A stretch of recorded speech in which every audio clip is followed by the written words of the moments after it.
नमस्कार, आप सुन रहे हैं ज्ञानशिला। ये वीडियो संत श्री लल्लेश्वरी जी के ऊपर है, जिन्हें बहुत से लोग जानते होंगे और बहुत से लोग नहीं भी जानते होंगे। लल्लेश्वरी जी के संबंध में आज इस वीडियो में चर्चा करेंगे। कौन थी और कहाँ की थी, आइए अब शुरू करते हैं।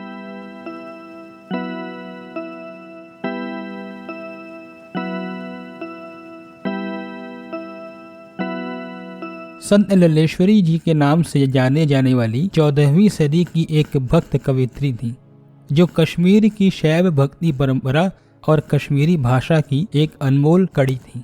श्री लल्लेश्वरी जी का जन्म एक छोटे से गांव में हुआ था, जो कि आजकल कश्मीर के दक्षिण पूर्व में स्थित है। इनका साहित्य जगत में क्या योगदान है, उसे जानने का प्रयास करते हैं। कश्मीरी संस्कृति और कश्मीरी लोगों के धार्मिक और सामाजिक विश्वासों के निर्माण में लल्लेश्वरी जी का बहुत जरूरी स्थान है। कश्मीरी साहित्य के इतिहास में लल्लेश्वरी जी एक महत्वपूर्ण हिस्सा है। उस समय कश्मीर में बाल विवाह का रिवाज था। जिस समय इनका जन्म हुआ था, इनका जन्म एक ब्राह्मण परिवार में हुआ था, तो उस समय ऐसा बाल विवाह का रिवाज था। तो इनके माता पिता ने एक कश्मीरी पंडित से उनका विवाह 12 वर्ष की उम्र में ही कर दिया था। ससुराल में पति और सास ने बहुत दुर्व्यवहार किया इनके साथ। इन्हीं दुर्व्यवहार और कष्टों के कारण इन्होंने घर को छोड़ दिया था। घर को छोड़ने के बाद वो साधु संतों के रास्ते पर निकल गईं। लल्लेश्वरी जी ने संत श्री कंठ महाराज से दीक्षा ली थी। भगवान के भजन में वो इतनी लीन रहने लगी थी कि लोक लाज का भी इन्हें ख्याल न रहता था।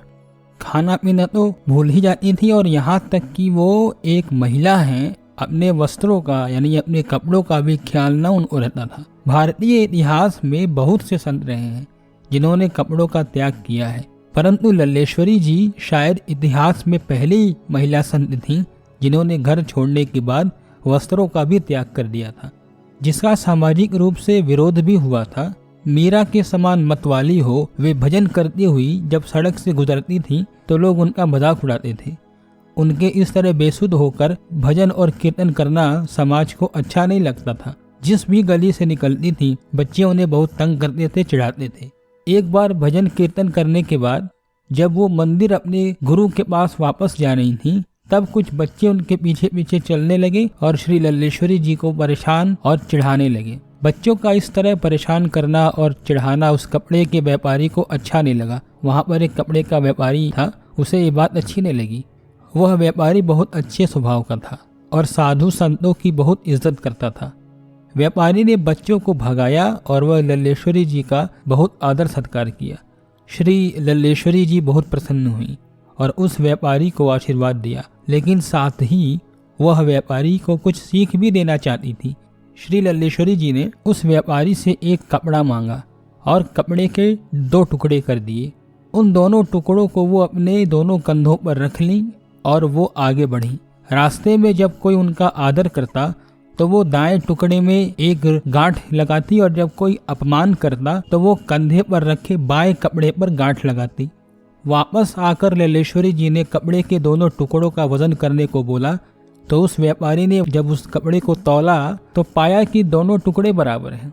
तब जाके श्री लल्लेश्वरी जी ने बोला कि इसी तरह अपमान और सम्मान का भी ख्याल नहीं रखना चाहिए। दोनों ही एक सिक्के के 2 पहलू हैं, दोनों एक दूसरे के पूरक हैं, दोनों बराबर हैं। हमें दोनों की प्रशंसा और निंदा में भी एक भाव से देखना चाहिए दोनों को। अब इनकी जो प्रसिद्धि हुई है वह प्रमुख कश्मीरी सूफी शेख नूर उद दीन वली यानी नूरुद्दीन ऋषि नंदा के रूप में भी जाने जाते थे। वो श्री लल्लेश्वरी जी से इतने अधिक प्रभावित थे। एक लोक कहानी भी है कि नंदा ऋषि जब बच्चे थे तो वे अपनी माँ द्वारा स्तनपान करने से इनकार कर दिए, और फिर जब संत लल्लेश्वरी जी द्वारा स्तनपान को स्वीकार किया था।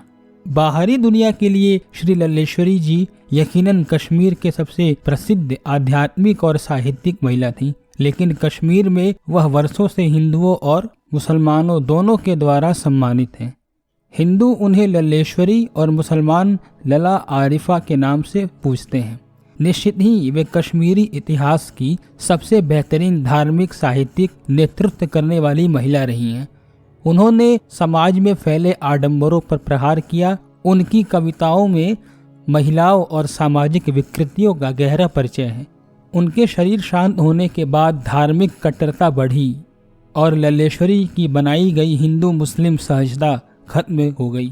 लेकिन अभी भी लोगों के जहन में 14वीं सदी की यह कवित्री सामाजिक परिस्थितियों को उधेड़ती हुई अपनी वाक सहित साहित्यिक ग्रंथों और कश्मीरी जनमानस के मस्तिष्क के पटल पर बसी हुई है। ये वाक क्या है? तो श्री लल्लेश्वरी के काव्य शैली को वाक कहते हैं।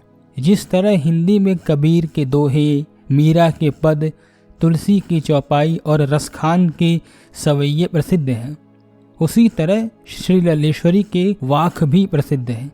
अपने वाकों के जरिए उन्होंने जाति और धर्म की संकीर्णताओं से ऊपर उठकर भक्ति के ऐसे रास्ते पर चलने पर जोर दिया जिसका जुड़ाव जीवन से हो, आडंबरों से ना हो, पाखंडों से बिल्कुल भी ना हो।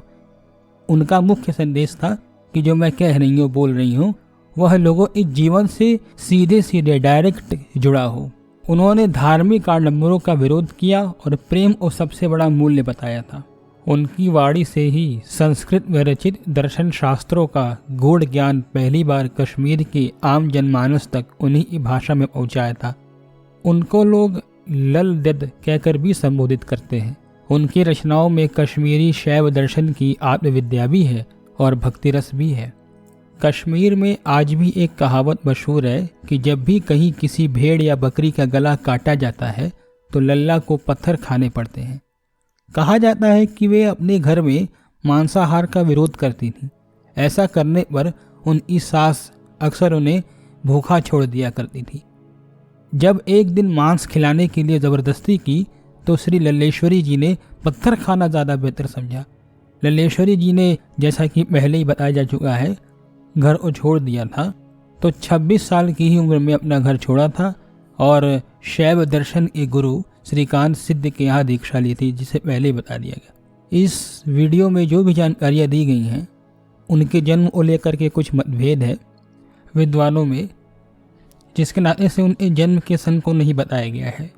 आशा करते हैं कि आप सबको ये वीडियो पसंद आई होगी। अगर आपको ये वीडियो पसंद आई है तो इस वीडियो को अपने शुभचिंतकों और रिश्तेदारों मित्रों को भी फॉरवर्ड करें और हमें कमेंट करके बताएं कि आपको ये वीडियो कैसे लगी, क्योंकि ऐसे ऐसे संत हैं भारत में जिनके विषय में कोई अब तक जानता भी नहीं है, या जो लोग जानते हैं उनकी संख्या बहुत ज़्यादा कम है। हमारा प्रयास है कि उनकी साधनाओं को, उनकी शिक्षाओं को आप तक सरल करके ले आने का, जिसमें हमें आपका भी सहयोग चाहिए ही चाहिए। आप सब सहयोग भी करते हैं और प्यार भी दिखाते हैं। अगर आपको कोई बात पूछनी हो तो आप हमें मेल करके, हमारी ज्ञानशिला के ईमेल आईडी पर मेल करके उन चीज़ों को जान सकते हैं। धन्यवाद।